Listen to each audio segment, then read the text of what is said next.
जिस गुस्से और विरोध के साथ किसान आंदोलन की शुरुआत हुई, वो 26 जनवरी की घटना के बाद शर्म और अफसोस के साथ खत्म हो गई। कल योगेंद्र यादव, राकेश टिकैत से लेकर कुल 22 किसान नेताओं के खिलाफ एफआईआर दर्ज हो गई थी।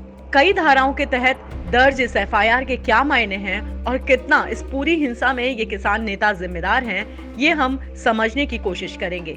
आज न्यूज एजेंसी पीटीआई के हवाले से खबर आई कि दिल्ली में गणतंत्र दिवस के मौके पर जो हिंसा हुई, उसमें जो किसान नेता जिम्मेदार थे, उनके पासपोर्ट सरेंडर करने के लिए उन्हें कहा जाएगा।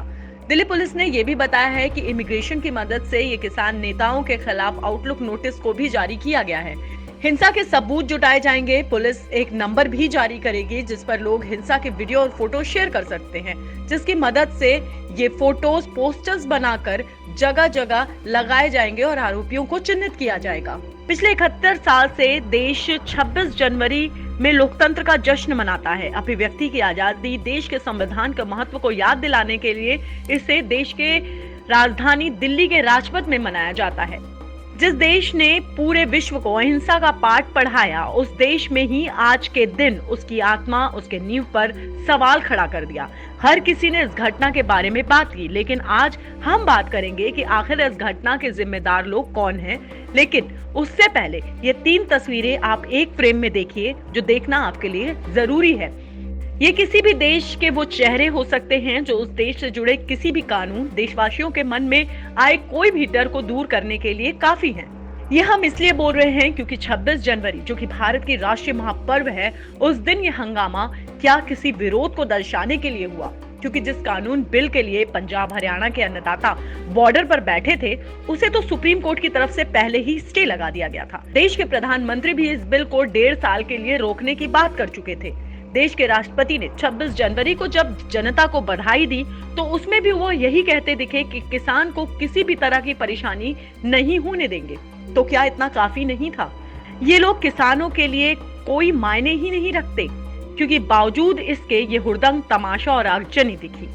क्या ये किसान नेता किसान हैं या सिर्फ किसानों के मन में वहम और भ्रम भरने की जिम्मेदारी ये लोग लेते हैं? आपको ये भी बताते हैं कि जब सुप्रीम कोर्ट की तरफ से ये साफ कर दिया गया कि 26 जनवरी को किसानों को ट्रैक्टर रैली के लिए नहीं रोकेंगे, तो दिल्ली पुलिस ने क्या क्या कार्रवाई की।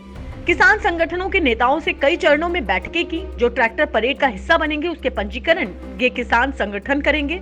पुलिस द्वारा तय की गई 3 रास्तों में ट्रैक्टर परेड करेंगे और तय समय पर ही वापस हो जाएंगे। एक ट्रैक्टर में 5 से ज्यादा लोग शामिल नहीं होंगे और कोई भी हथियार ट्रैक्टर में नहीं दिखाई देना चाहिए या नहीं होना चाहिए।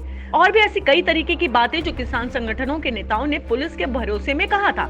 लेकिन जब देश के राजपथ में पहली बार बांग्लादेश की सेना से लेकर लद्दाख की झांकी और राफेल ने जलवा दिखाया और जिसे देख देशवासी गर्व महसूस कर रहे थे, तो वहीं देश की राजधानी के लाल किले से आई इन तस्वीरों के बाद पुलिस और मीडिया से हिंसा वाली इन तस्वीरों ने सर झुका भी दिया। सुबह से ही बैरिकेड्स तोड़ने की खबर आने लगी। जो किसान ट्रैक्टर रैली की बात कर रहे थे, वो क्रेन से लेकर जेसीबी मशीन चलाते दिखे, जिससे जान बचाने के लिए पुलिस वालों को भागना भी पड़ा।